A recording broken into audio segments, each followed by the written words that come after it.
218 pounds, he is the great Greg Gagne.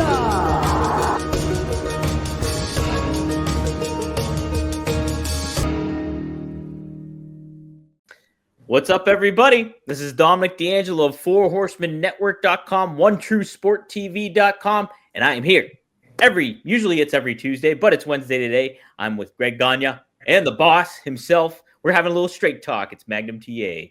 How you guys doing today? Good. I know it's hard to ask like one or the other. I'm just like, I was up all night. I had about 2 hours sleep. I'm not thinking too quick today. Yeah, that's okay. I never think quick. Slower than usual, but I'm always slow thinking. Just ask TA. He's always on top of his game. TA is. He's on the ball. He works about 12, 14 hours a day. My goodness. Nonstop. You just gotta stay a little half pissed off all the time to keep yourself motivated. Well, I'm pissed off all the time. I'm not just half pissed off. Oh. Well, it's been an interesting week of wrestling yet again. And the follow-up with Netflix on Raw happened. And little different kind of vibe. Not The Rock's not there. We didn't have any of the big names, like a massive, like legendary names or anything like that. It was straight up what we're getting maybe with Raw moving forward here. Magnum, did you get to catch any of it? Or if you did, what'd you think? I enjoyed it 10 times better than I did last week. Yes. I like the vibe. I like, somebody popped up. Penta's debut.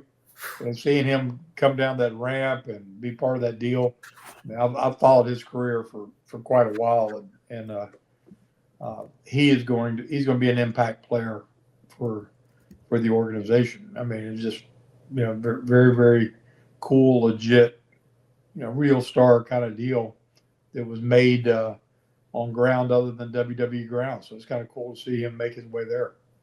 Yeah, and they promoted him. Oh, go ahead, Greg. Who are you talking about? Penta. Yep. Yeah. Making it. He made an impact. That whole Netflix show was really, because it's worldwide. I mean, they had the girls competing for the championship, Irish Gal against the other one's from Australia? Yep, Dakota Kai and Lyra Valkyria. And I thought they did a great job all the way through that show, really making it, worldwide, and brought in talent from different parts of the country. It was really a good show. I was really impressed with it.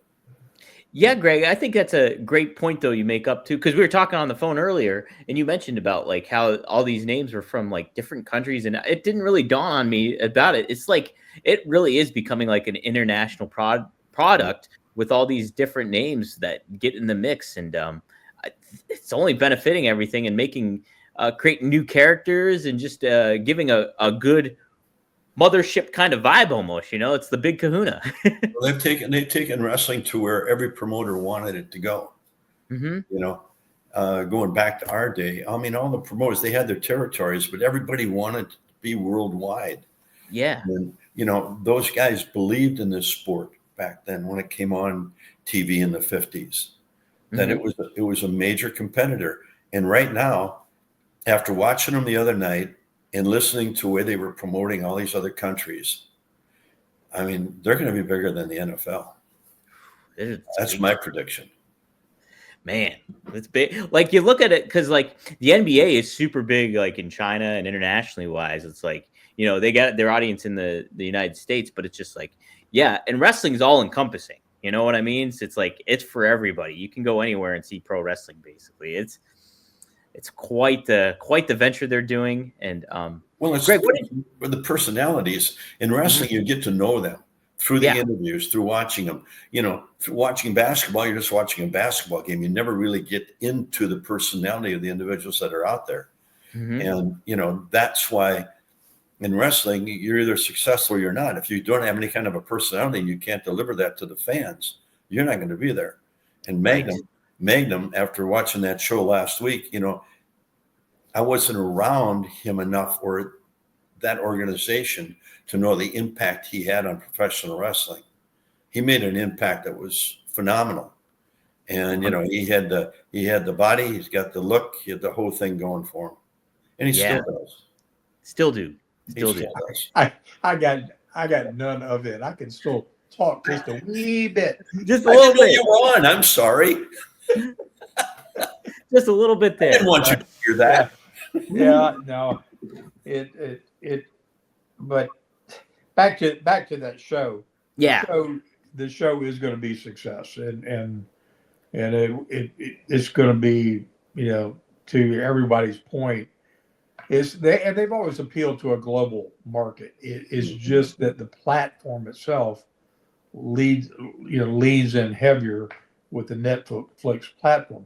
I will say, I still have little glitches with Netflix every once in a while. Oh, I did too. Doing little weird things, but maybe that's just because they're so successful and doing so well. But I mean, production wise, it looked just like anything they'd ever put on a cable network. I mean, it looked fantastic. So and it fits in. I mean, because Netflix has got all this original programming, and and nothing gets more original than the longest running, sitcom of all time. Yeah. Really, literally.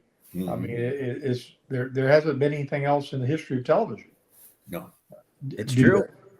And the neat aspect about, they're kind of on the forefront of this Netflix live streaming thing is WWE. So they're like the highlight product that you can tune in live and watch. Obviously, they had the Jake Paul and Mike Tyson thing, and that was very big. But obviously, with the tech issues, it kind of like gets forgotten about. But this is like their main thing right now. So they're on the forefront of it all. So if Netflix decides to move forward with more with sports and live streaming and everything like that, WWE is the first to do it, and I think that's nothing to really shake a stick at. I mean, that's something to really note about. I think it's a kind of a big deal in a lot of ways. Tia, were you having trouble with the broadcast freezing up? It's not the. I think honestly, I don't think it's got anything to do with Netflix. I think it's got to do with it's the Wi-Fi. all of us doing all this network media in our homes, where we've got all the multiple devices streaming. At a time, because when it happens on my television, I can pop it on my phone and it's fine. So it's obviously, it's really probably nothing in the network. It's probably just the fact that so many of us have multiple people in our home using streaming type platforms at one time. You can overload your own internal network. I'm streaming about 10 different things at a time, Oh my gosh. You're doing that just between your ears. No, but mine's a company we have here called MediaCom, and I have called them since we moved in here. The other day, the TV was out for 8 hours.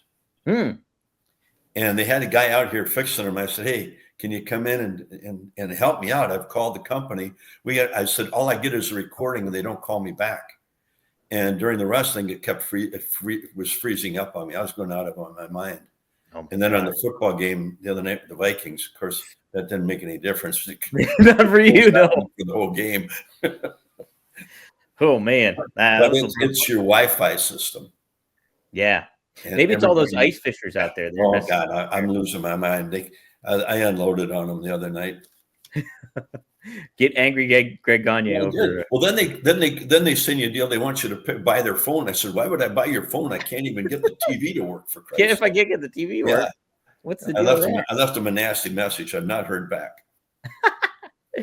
Well, hey, this episode is going to be a pretty different one. We're taking a lot of fan questions this week, I think. And so we're going to do a little bit of that. We got a lot of fans. We got more than 10. We got more than 10, believe it or not. Yeah, I'm quite shocked. On fire, TA. So I did screenshot, before Robert gets to a couple that he's already starred here, I do have a couple I screenshotted from last week, and we'll start with some of those. Let's see. Here's a good one for Magnum. Maria Graciela Sayas. She's already in the chat here this week too, so hello, Maria. She says, question for Magnum. When Sting started in WCW, did you see him becoming the icon he eventually became? No. Not at all. Yeah, I saw somebody who had natural charisma, and the fans loved him, but he was so uncomfortable in that original character. Mm-hmm. It was like I felt like he was embarrassed to be playing the role. I don't think he liked the surfer, bleach blonde, spiked hair Sting version at all. Mm. And so, where he went on to be, the icon Sting that, we've been celebrated today was really the transition when he grew the hair out and became more comfortable in his own skin and changed the whole gimmick. When I saw him burst on the scene, I thought, yeah, he's going to have a run. Mm-hmm. But I didn't see it having remotely the legs that it ended up having. But, obviously he reinvented himself, which was, what ultimately he needed to do to lean in hard to it and do all the, really, really good things he did in the body of work in his career, because he was very talented. He was just originally miscast. Mm-hmm. And when you're miscast and it gets over, and then you're in an uncomfortable lane, that's a lot to recover from. So yeah, but really, when you think about it, it's just really more kudos to him that he persevered and went on to have that long illustrious career. So you don't think he ever got really comfortable in the surfer sitting kind of gimmick then, basically? No. Mm-hmm. Mm-hmm. No, it was. I think it was. No, I think Sting was a guy that had aspired to be a professional bodybuilding builder, and had an injury early on in his training and tore his pec, and it wasn't his first choice. It wasn't his first love. Bodybuilding was, and I think he came to love the sport and threw his heart into it. But I don't really think it was till years into his career, as he pivoted and changed, that all that came about being. Yeah. Greg, did Sting fall on your radar at all? Yeah, interesting story. There was a picture set with Sting and 3 other guys, all bodybuilders, and wanted to come to the AWA and wrestle. And of course, Vern wasn't big on the bodybuilders. Sure. He wanted to know if they could wrestle or not. And whoever trained them, Vern didn't feel like he would have fit in real good with the crew that we had. If he'd have been able to learn. I mean, he should have learned from we had, Ray Stevens and Bockwinkel and all these guys that were, veterans. And so he passed on them. Mm-hmm. Oh, wow. How about that? Dang. Well, the thing with Sting, Magnum, to your point, like when he turned to Crow Sting and everything like that, there was so much he did by not talking. Like he was so great at having a presence and not even speaking, and like really got him over, I think, as that anti-hero that a lot of fans were looking for at the time, and a good like adversary to the NWO eventually, like with all that. Well, I don't know if you've ever heard Eric Bischoff tell the story, but I listened to it on a podcast sometime in the last week or so, that Sting was really going through a really tough personal time in his life. And there was a whole year that he's in this, just showing up in the rafters, doing this whole thing that, this dark character that he was really in true life going through some trials and tribulations. So this metamorphosis that took place was in this transition, was playing along with his personal life. And so, what he dug into and, brought that character out, nobody probably knows, the rest of the story, but there was a lot of rhyme and reason why, they initially did it, and then it ended up taking a life of its own. Wow. How about that? So I didn't know he was going through a lot of personal issues at that time. So that's pretty interesting too. Yeah, an added caveat. How about that? Well, good stuff. Yeah, Sting's awesome. Came from Bischoff. He's right on. Yeah. About a lot of stuff he is. Yeah, no, he is. But there's a lot of things that he. Oh, that's right. You and him. You guys are close. We're good buddies. Yep. You're good. You're good pals. I just want to throw one more drop kick. All right. Hey, Greg, we got a question for you here. Okay. Jez Creed, he asked last week, Greg, your Mad Dog Vachon story about him opening the plane door is legendary. Are there any other Mad Dog stories you have from that era? Oh my God. Loaded question. I don't know if I can tell him. Oh, he was a personality, man. I wish I could think of one real quick here because there was we were around him a lot. He was a big part of the AWA, and he was a different cat.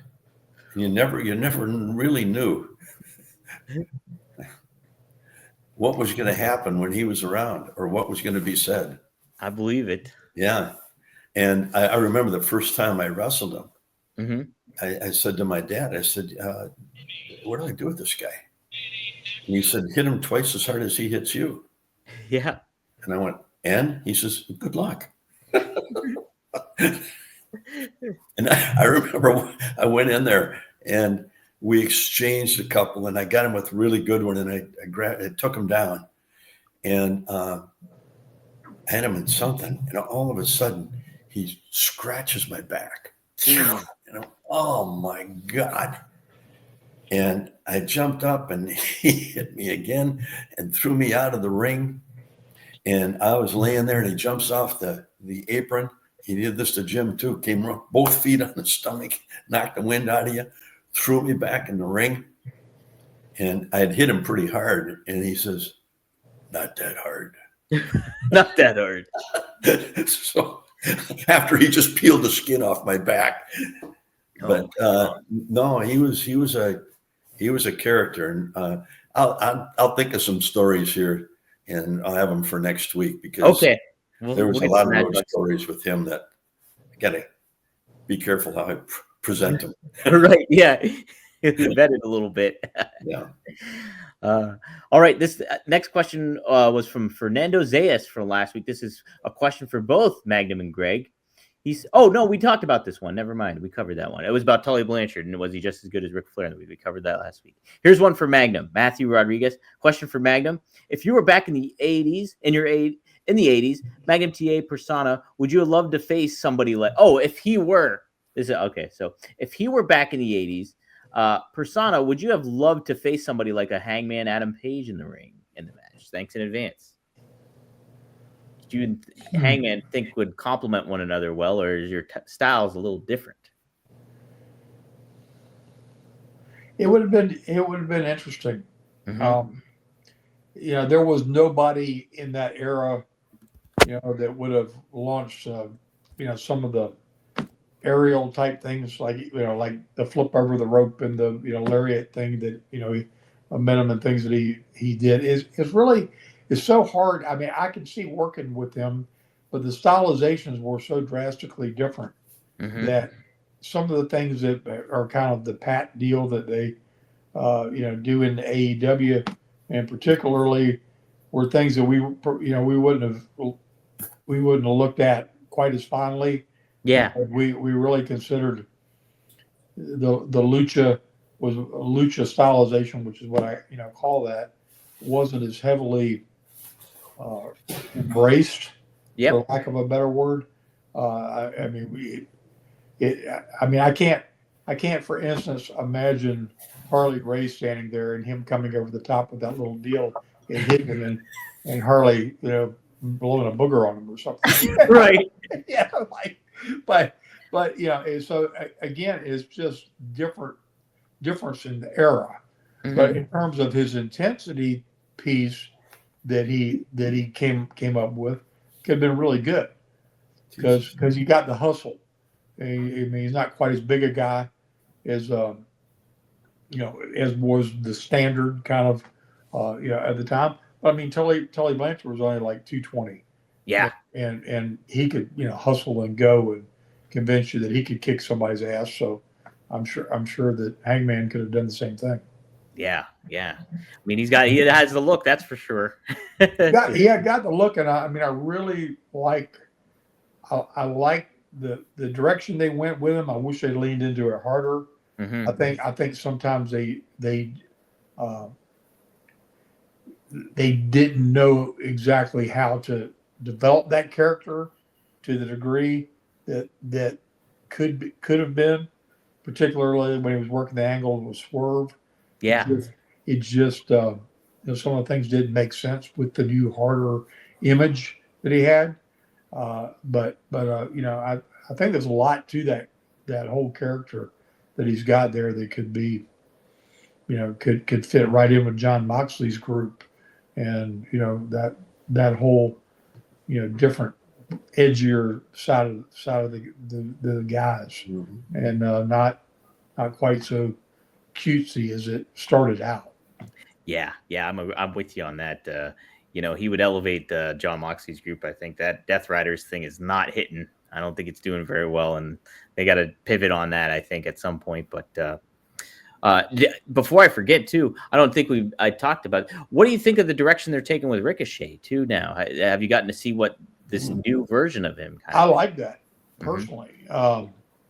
I think it's a way for him to find an edgier side of himself, and to me it's more convincing. He's more convincing in that lane, and I think there's a lot to explore there. They could, and I'm not sure if that's kind of organic, if they kind of played into what some of the reactions and things that are coming from the fans, because it's really hard. You put him and Will Ospreay out there, and guys that both patented high flyers, and at some point in time, people have seen a lot of gymnastic routines. Yeah. And so it's really good timing for him to turn around and stab somebody in the head with a pair of scissors. I mean, it couldn't be any better timing, because that's what I was hoping was going to happen in WWE. I was hoping when when Breaker dropped him into the windshield and stuff, and he had that time off. I was personally hoping contract wasn't going to run out, and he was going to come back a new version of himself. Yeah, and fist taped up, and throwing hands, and more intense, and and still having the things in his tool bag, but show that version there. So I think he's doing it just in another place, and it'll be interesting to see. I mean, he's a genius in storytelling. He can work any style. He can work without doing cutting one flip. Yeah. And, I mean, I watched him work, a regular old school style match. So he understands the psychology, and he understands how to bring the people along on this emotional ride. And if he gets really comfortable in this lane with his character, we might see the best version of Ricochet we should get. I'm with you. I think that I love what they're doing with him. The way he dresses and his attitude being like that petulant kind of annoying, but having a good adversary like Swerve too. I think this is the right lane for Ricochet to be in right now, to kind of reinvent himself, but just make himself feel main event like we've been waiting on, for WWE to do at that point, and then AEW when they bring him in. So it's just, yeah, I popped. I watched something. He said something about Samantha being at home. He said, well, somebody's got to be there to make me a sandwich. Oh my gosh, that's some heel stuff there. Oh, I popped. That's right. She didn't need to be like main eventing out there in the middle of hundreds of thousands of people. She needs to be able to making me a sandwich.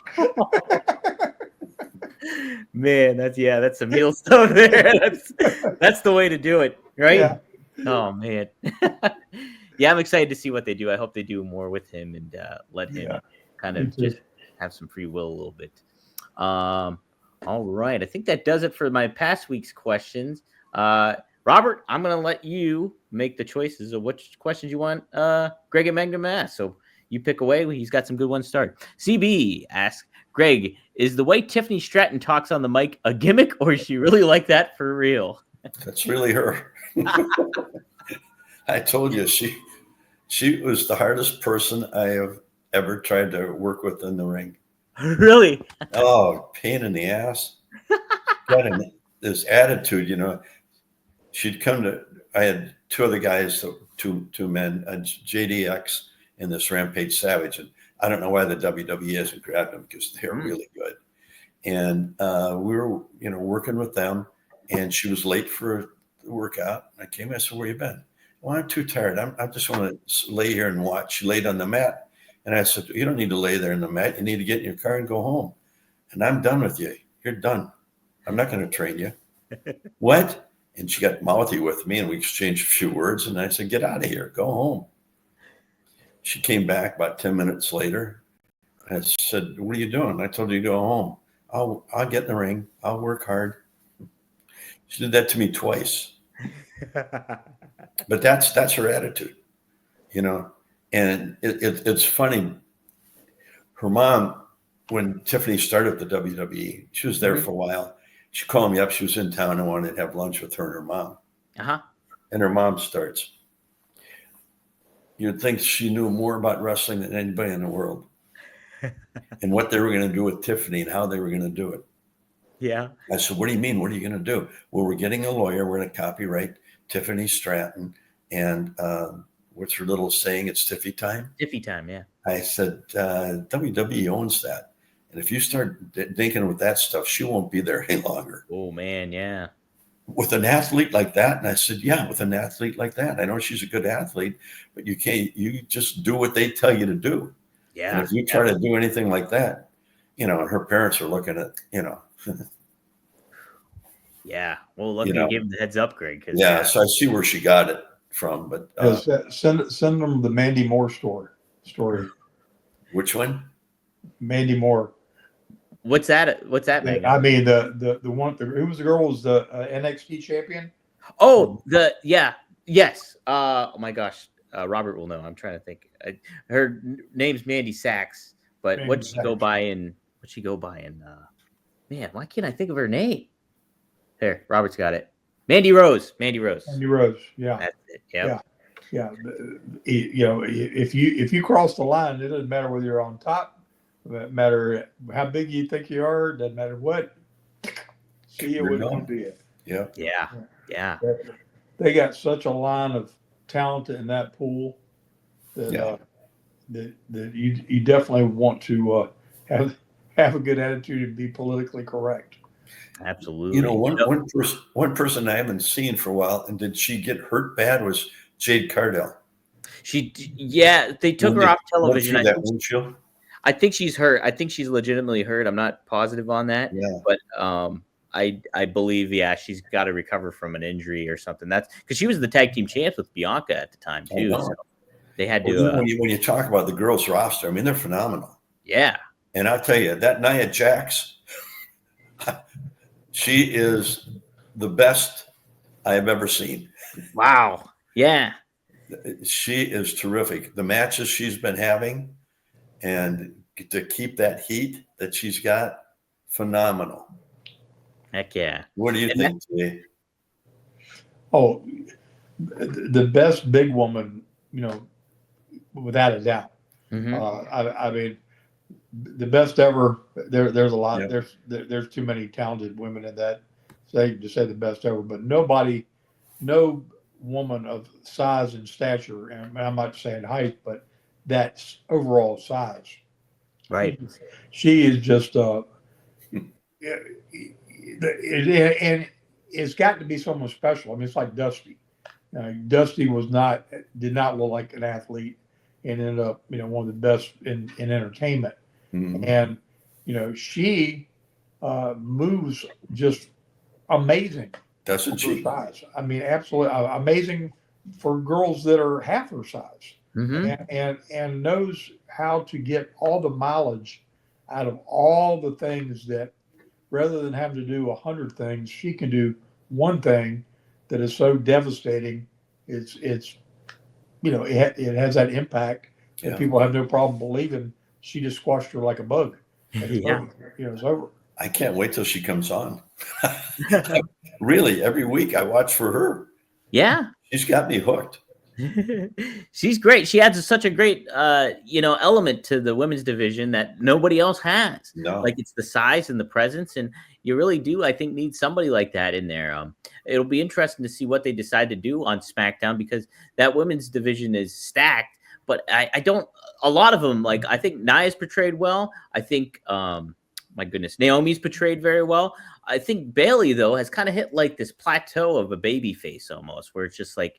I want to see a different thing of her, like where she's such a top star, but I just don't know if this babyface role is clicking for her as well as it usually is. But she's a better heel. Yeah, You're a better heel, but it's like they got we got some unknowns there because we don't know what's going on with Charlotte. Yep. We don't know what's going on with Becky Lynch. We don't know. We don't know. There's several little wild card things, and now that they've got, a U.S. Women's Champion, and the new belt. Yep. It is.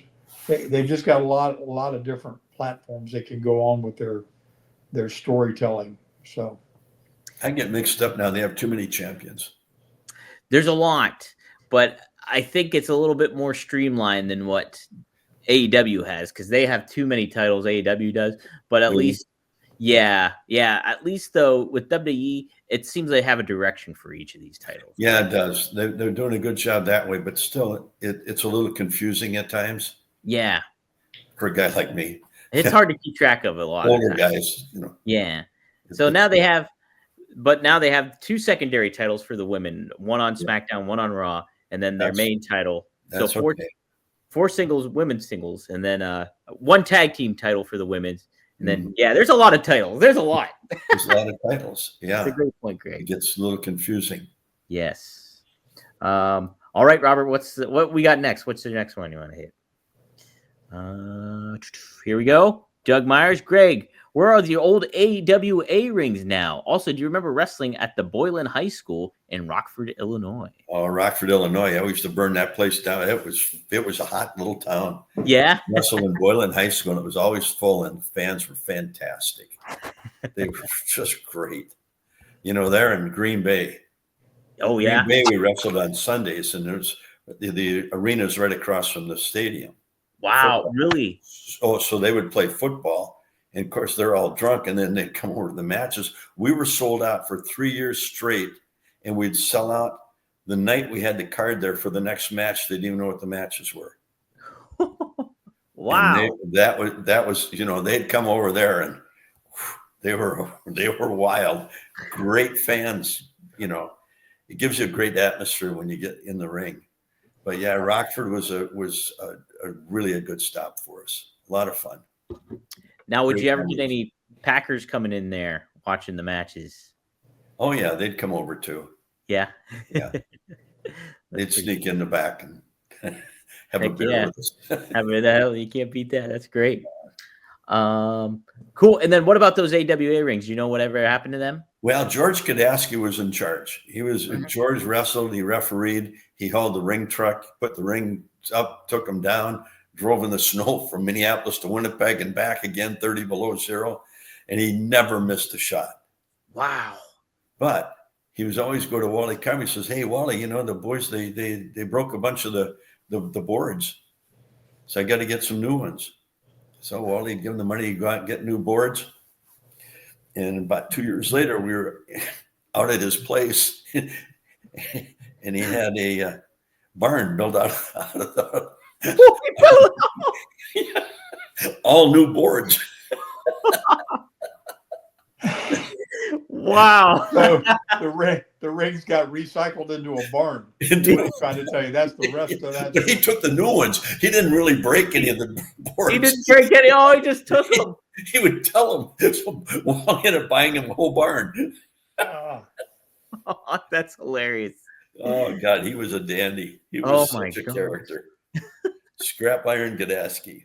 Scrap Iron Gadaski. Only one of a kind. Oh, man. All right, Robert, what's up next?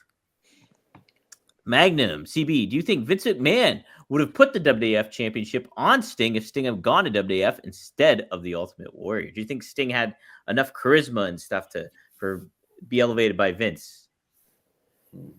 I don't know that version of Sting that Vince would have been as behind it as he did the Warrior. Warrior had, obviously had like crazy physique, Yeah. and Vince was, really into that look, and I mean Warrior was, gosh, probably 30 pounds bigger than Sting and ripped.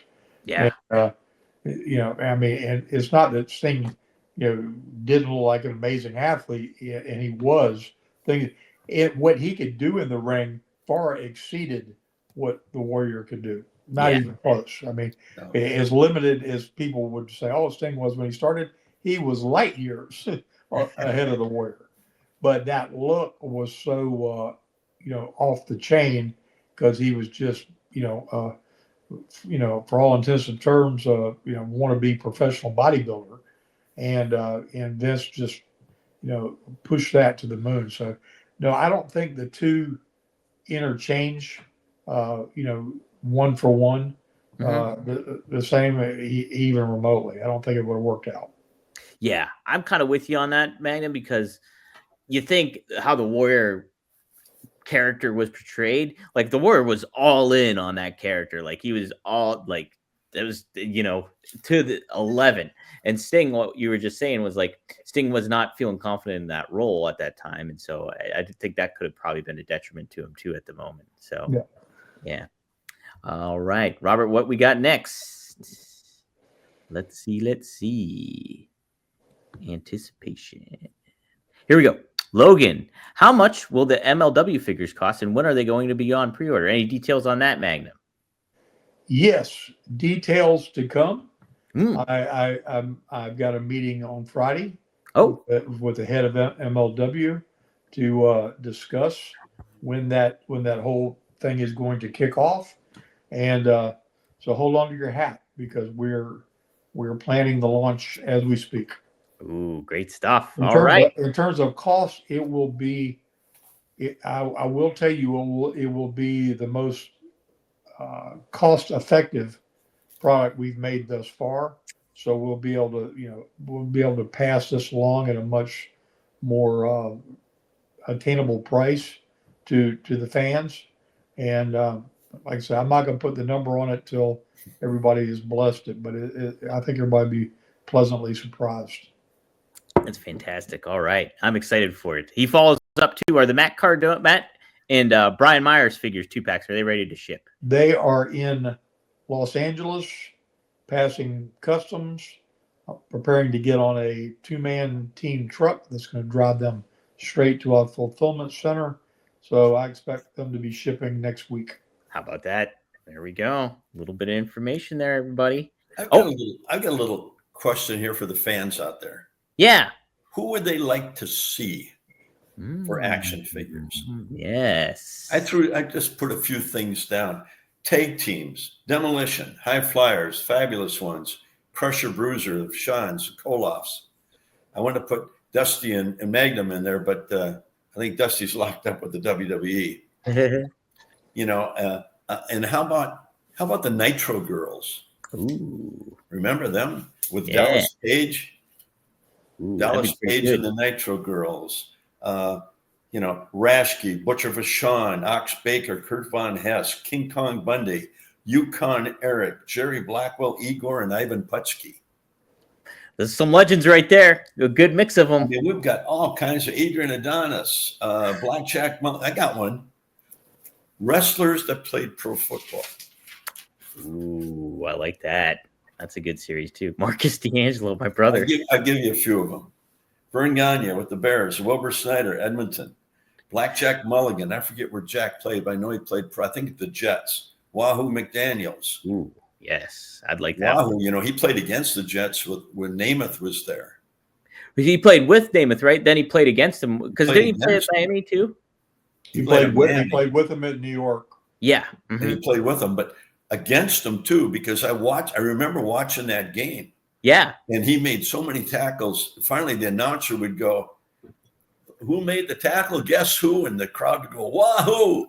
He made a number of tackles. Bobby Duncan played with the St. Louis Cardinals. Dick the Bruiser with the Detroit, and Ivan Putski, his real name was Joe Bernardsky. Oh, played man. pro football. It's something that people haven't seen before. So if they have ideas, throw them out to us. Throw them out there. Absolutely throw them out there.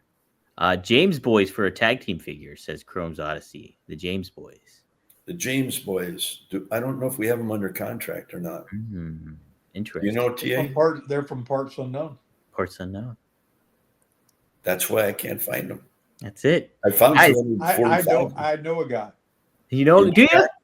Oh. We'll do let's see. Oh, okay. Here's a Christopher Commentity for the $10. Could Scott Hall have taken the AWA to the same lengths as Hogan did in the WAF, Greg? Scott Hall. Not when he was first there. Mm-hmm. Scott came in real green with us, hadn't had very, very many matches, and we put him with Kurt Hennig as a tag team. Yeah. And he learned a lot because we had all the great other personalities, the Bachwinkles and the Stevens, there to help guide him along and get him to where he was. So he was just coming out of that shell of being a rookie when he went elsewhere. Yeah. And he finally, he developed that character, that persona. Yeah. And he learned the ring work with the AWA. And to me, if you go on Instagram, he's on there more than anybody. The people loved him. Oh, yeah. He's my all-time favorite. Chico. I wouldn't be a wrestling fan. I wouldn't be in wrestling if it wasn't for him involved. Really? Oh, 100%. He was my guy. No kidding. Yeah, definitely. He was my Razor Ramon, and then Scott Hall, and WCW, all that. Yep. Good question. I always like that. I always like hearing Scott. All right, Robert, what else we got? We'll take a few more here coming up. Thanks for the $10, by the way, for that. That was really nice of you. Let's see. Triple E. Do you three have any predictions for Tessa versus Jordan at TNA Genesis this week, and Joe Henry versus Nick Nemeth? Ooh, that's a good one. Yeah, Tessa's in action this weekend in a big pay-per-view match. Tessa's going to kick her ass. There you go. Yeah. I'll go with TA on that one. Yeah. Yeah, she's going to kick a mud hole in her. Oh, man. Poor Jordan is so ripped up and cut up and got her in the best bodybuilding shape, like going back to that, world-class physique that she had months, last year when she was competing. And that is a great, fantastic look. But when it comes to being in a fight and not having any padding on your body, that thin skin will run you in the ground. Ooh. And that's a fact. Yeah. If you put a professional bodybuilder in a wrestling ring and had them take all the bumps you take in a 15, 20-minute match, they'd be in the hospital. I believe it. Because there's no padding. Yeah. There's nothing there. I mean, it's just skin and bone and muscle. And you got to have a little bit of something on you to be able to absorb that. But all kidding aside, it will be a fantastic match. Of course, my money is on my girl, but it'll be. There's a lot of things coming full circle. Yeah, it's pretty neat. It's pretty neat to see. I'm excited to see her back. Well, I know more about having not enough meat on the bones after 5 back surgeries than another one coming up. Oh, those dang back stuff, Dan. I was awake till 5:30 this morning and got up at 7 o'clock. Oh my gosh, couldn't sleep. Went in for rehab today, though. How are you? How's it going? Is it going all right? It goes. It's good the day they do it, and I ice it and heat it.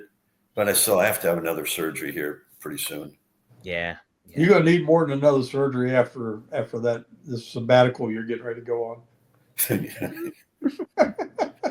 Maybe they'll give you a lobotomy. He's going to be hanging. I told my kid. Well, they got me. My wife passed away about 6 years ago, and I didn't know it until we didn't. My daughter, my wife Mary, had put some money aside, and she wanted the family to go on a vacation for her. Yeah. And she just told us about it about 4 months ago. Oh God, I forgot about this. And I realized So I said, okay, the whole family's going to go, and they picked out where they wanted to go. And I said, okay, I'll take care of the rooms. Mhm. It was a big number. It was a little much. So, and then we had already booked a cruise with Laura to go to the Panama Canal and up through there. Yeah. So now my back's so bad, the kids are all worried, and they say, go to the doctor and ask him about this cruise, because you're going to be, you're going to be in Colombia and places like that. And if something happens to you, they can't operate on you. Wow. They'll take your whole back out, or you'll take a leg off. You won't even get the right thing. Oh, so I talked to the doctor, and the doctor said, no, you shouldn't go on that trip. And you shouldn't go on the other one to Hawaii on that plane ride. So I broke that to the kids, and that didn't go over too well. So I'm going on the trip. Well, we'll be there to take care of you. Oh, yeah, right. Sure you will. Yeah. I'll be stuck in the sand somewhere. Man, well, I'd be careful, Greg. You'd be stuck when you get back and you can't move, and everybody's going, shoo, shoo, shoo. Yeah. Oh, yeah, they'll just take off. They don't, hey, thanks, Dad. Yeah, but you'll have more mobility than a seashell at that point. Oh, walking in the sand. I won't be able to walk in the sand. Christ, then they got me going on a snorkeling trip with them. Oh, my gosh. Yeah. Well, maybe. I said, well, maybe my leg will cramp up and I'll go right down to the bottom, and you don't have to worry about it. Underwater wrestling. They won't let me take Laura with. Really? I mean, one of them, my youngest son, Pete, he has trouble with it yet. He was real close to his mom. Oh. And I'm rooming with him. Yeah. So anyhow, he wasn't going to go because Laura was going. So I finally had a come to Jesus meeting with all of them. And I took a walk outside, and all I could hear my wife say is, you better take Pete with. Yeah. So Pete's going, Laura's staying home. Pete. Oh, hopefully you have a good time and you stay safe, Greg. I do too. You take it easy. It's a vacation. Make it a vacation, We will. Yeah. All right. Wherever we go. Yeah, absolutely. Logan asked another Power Town question. Is TNA Series 1 still releasing in March or April? Oh, it'll be released. It's a matter of whether it'll be here. Yeah. I mean, I've got the prototype sitting on my desk. Yeah. But there's tweaking some things that weren't 100% to our expectations, because we're not going to turn out a product that is anything less than everything we've done here to date. Right. And so we're tweaking and fine tuning, and when it's ready, it'll be ready. I'm excited about it. It's good. It's good stuff. I think the world has gotten so, used to the Mattels and the Jazzwares and these big companies, and, the way they are able to process things and do things, that no one can really wrap their head around the fact that, like 3 years ago, we were just an idea. Yeah. And we're not like, Zombie Sailor or some little small company that crafts out, X number of pieces and does everything by hand. We're going through all the painstaking steps that Mattel goes through. Yeah. Jazzwares goes through, and we're self-funding this. And the front side of the cost of this is mind-boggling, absolutely mind-boggling. So that cost is normally absorbed by something you're taking to retail, and you're making 20 and 30 and 40,000 units of it, and then that cost is amortized out. So these little small companies don't absorb this huge steel cost because they're not going through the same manufacturing steps that we are. Yeah. So we're building a product that is limited in edition, and because it's all new, only reaping X amount of dollars. Now we're building something that's is in the future going to be huge, but the outlay on the front side of this is so big that none of these small companies would even stepped up to the plate if they had any idea, what kind of undertaking this is.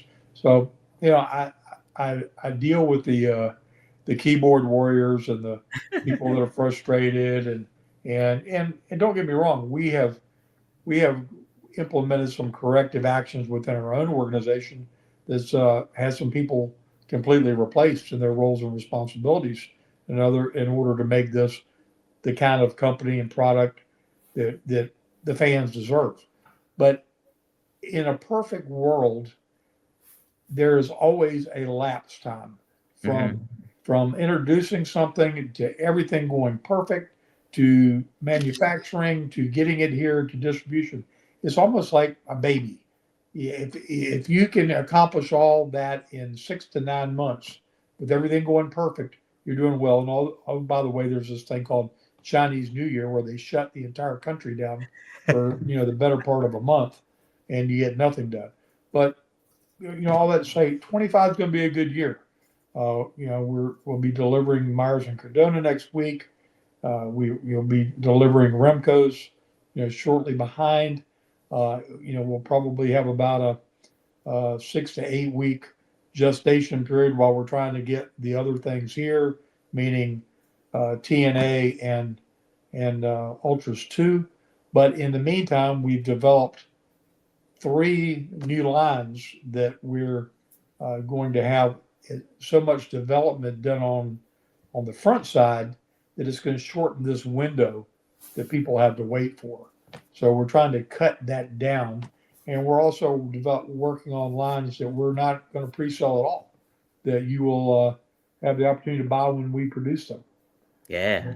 So we're going to have different flavors for different folks, but certainly this 9 and 12 month waiting period is not a model that I'm a fan of in any way, shape, or form. So my thanks to the people that have been patient and understanding, knowing there's been growing pains, but certainly the keyboard warriors that want to sit back and poke the bear when they're in their kayfabe pseudonym names and nobody can identify who they are, can kiss my ass.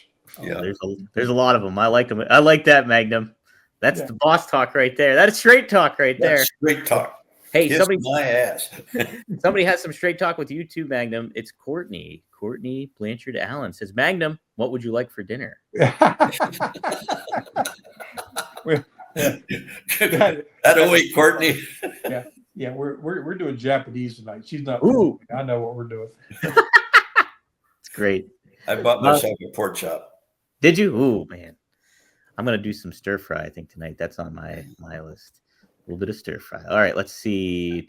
Maybe we'll do one more question. Robert, dealer's choice on that. I screenshotted some other ones too, so we'll get some more next week for sure. Whatever you want to choose. Here we go.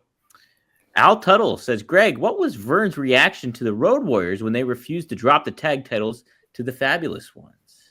Do you remember that, Greg? I think it was in Chicago. Mm-hmm. And I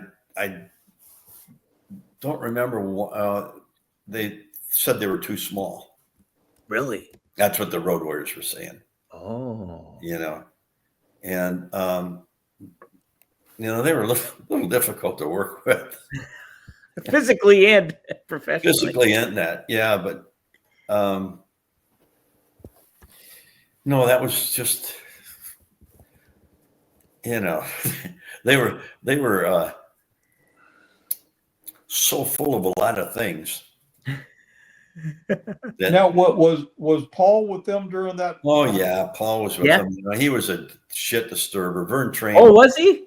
Oh, he would get everybody worked up, with these quiet little, innuendos, and he would say, "Well, they're not big enough to beat the Road Warriors." Oh shit, anybody is if you do it right, And it was funny. Vern trained Gene and Ole Anderson and Lars.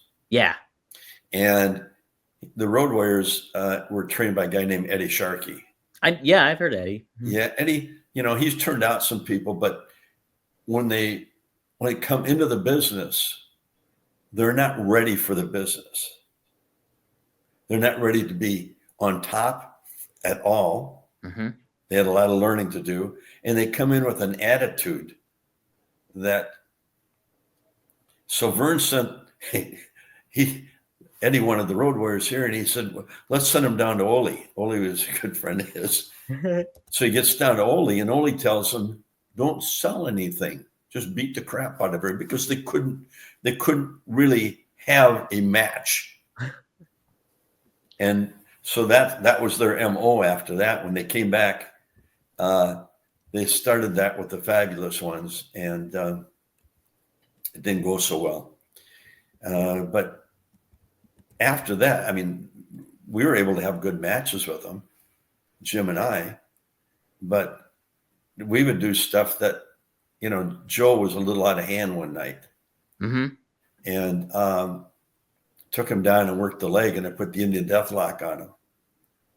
And his legs were so damn big, he didn't have to put much pressure on it. And he says, I'm going to kill you. And I said, well, you're not going to get out of here. And he sat up, and I slapped him as hard as I could. And he went down, put it on a little bit. Oh, you're going to break my leg. But, Vernon taught us enough how to protect ourselves and how we could slow the pace down. And and we were able to do that with them, and we earned their respect. So we had good matches with them. The Fabulous Ones were scared to death of them. And the Road Warriors knew it. So, they took advantage of them a lot, and it was tough. It was tough. Gosh. Crazy. Well, according to AI here, I typed it in. I was like, who did Eddie Sharkey train? He also trained Rick Rude. Is that true too? Yep. Rick Rude was another one that came out of there. Again, when those guys... Barry Darsow come out of there? That's what I was... Barry did, but Barry had a better feel for the business than the other ones did. The other ones were bodybuilders. Yeah. And they didn't have this because they had the big bodies. They thought everybody should fall over for them. Yeah. And hey, look at me. This is what the people want to see. Well, they don't. They want to see competition. It has to be a competitive match. And those guys were not trained properly where you could put them right in there and have a good match with them. They only knew one way to do it. Yeah. So, Vernon just ship them out to somebody else and let them handle them. Yeah, that's it. Until they learn. I'm going to give you the counterpoint to all that. Okay. And everything he's saying is correct in terms of the right way to go about doing something. But there would have been no Road Warriors if they were trained the way he's talking about, in my opinion. Oh, because their rawness and that attitude that came across on the screen was so raw and was so unpredictable and so savage that it wasn't a work, it was a shoot. They were picking people up and just destroying them.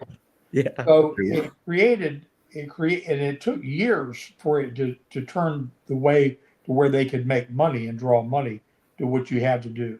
But I don't believe they could have come in and had as savage of an impact.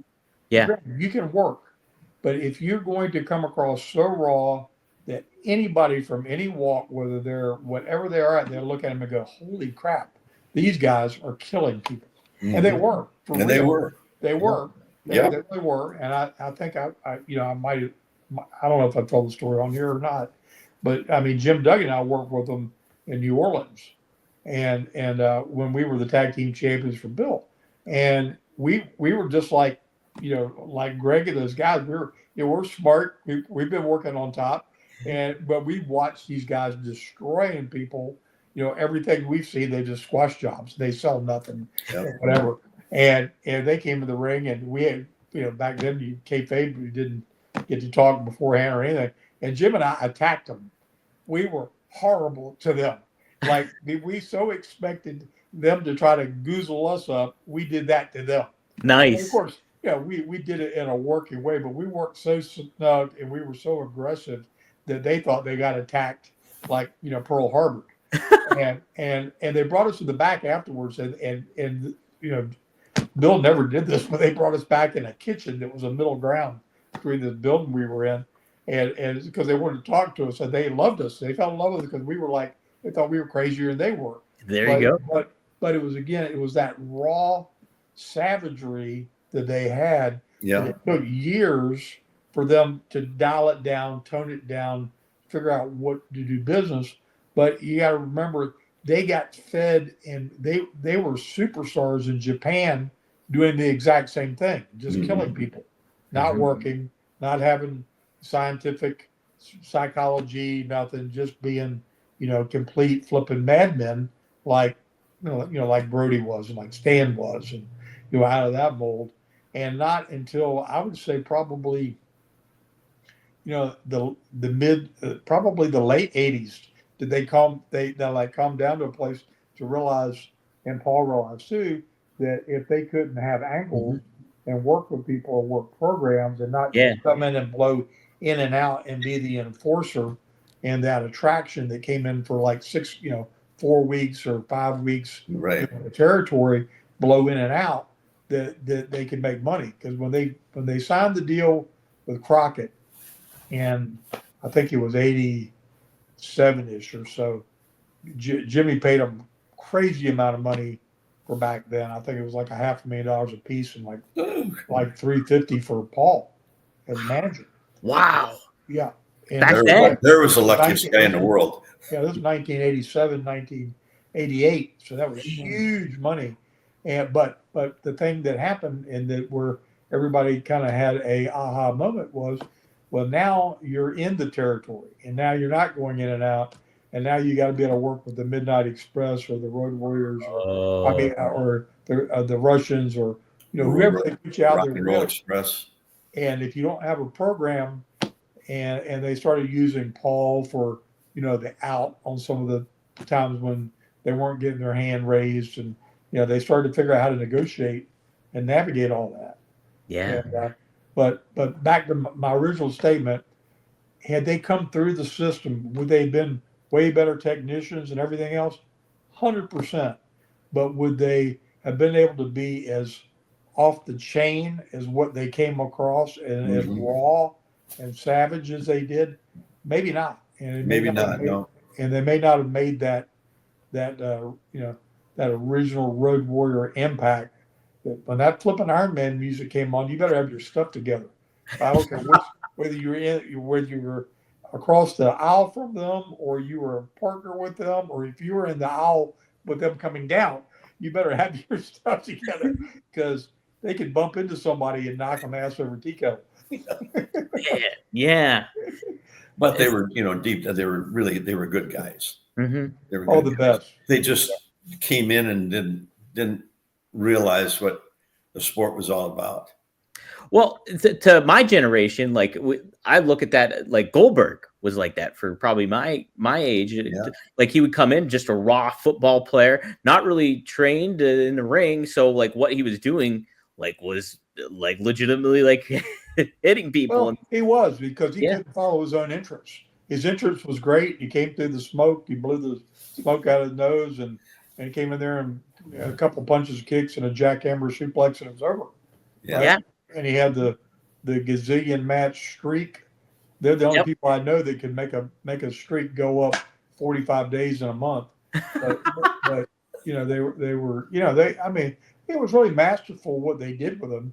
And like the Road Warriors, Bill ended up learning how to work. Yeah. And he started out with this crazy creation they came up with, and he ended up being the smartest guy in the room when it was all over. Heck yeah. Man, great stuff. What a way to end the show, is a good debate about the Road Warriors. I love that, man. You did. That's going to be the name of the title, the Great Road Warrior Debate. That's what I'm going to call it today. All right. All right, guys. Well, if you like what you're hearing, be sure to like and subscribe to the OneTrueSportTV.com or FourHorsemenNetwork.com. We air live every week on here at 4 p.m. Eastern Standard Time, typically on Tuesdays. We had to make some adjustments the past couple of weeks, but we'll probably be back on track next week. So be on the lookout. If you also, what Magnum was talking about when it comes to Powertown, keep your eyes peeled for everything. Go to PowertownWrestling.com. Bookmark that. Keep your eyes peeled. Lots more to come. I'm very excited from what Magnum and Greg's been telling me. Should be a really, really fun year for Powertown Wrestling. If you like Greg Gagne a lot, You can follow him on Instagram at Gagne. I think you say call him. I thought you said. If you want to call Greg Gagne, I will give you his phone number. No, I'm just kidding. PR 559. If you have complaints about the show or about anything in general, here's Greg Gagne's phone number. Perfect. If you want to follow Magnum, there's one guy on Instagram I don't want having my number. Yeah, you don't want nobody having your number. Laura blocked him for me, and he's still back on there. And I know TA has blocked him. Oh man, that's it. Magnum TA, Magnum_TA on Instagram. You can follow him. Also at the real Magnum TA on X. You can follow me on X at Dominic D'Angelo, and support the show, support everything. You can get some great merch that we have too, available on 1tsport.com. That's 1tsport.com. You can get the hoodie, the Magnum TA zip hoodie with the mug. Stay warm in both ways by drinking and by wearing that hoodie. You can also go to Greg Gagne's collection on there too. He's got the high flyer with more merchandise and a mug as well. Plenty of good stuff on there. Much more to come for 2025 with 1T Sport. We're making some moves and gonna try to get the word out more about the merch, more about the show too. I got to get better at clipping stuff up. That's my big issue. So yeah, it's been our issue with you too. Oh, geez. I understand. All right. But hey, everybody, thank you for tuning in live. Magnum, Greg, appreciate you both. Appreciate our producer, Robert. Real quick. Out. Yep. When are you making your wrestling debut? I will be, this week. I will be at IWC Reloaded 11.0. I will be making my commentary. Well, not my commentary debut, but I'll be on call for a couple of matches. You might see a different side of me there. And my degenerate brother, Marcus, will be competing in the Royal Rumble that they have, the 16-bit man challenge, I believe. So fantastic. Look out on that. The D'Angelo brothers will be at IWC Reloaded. You can check that out on Triller TV. So if you want to subscribe to that, you can check it out there. So thanks, Greg. Appreciate that. Hey, you can get that in there. You got to get all those little plugs in. That's it. I got to get better at the art of promotion. You guys know what you're doing because you're wrestlers. You know what it is. And we were letting you promote the show. And I know. We're at. That's it. All right, guys. We'll see you next time here on Straight Talk with the Boss, Magnum TA and Greg Gagne. So long.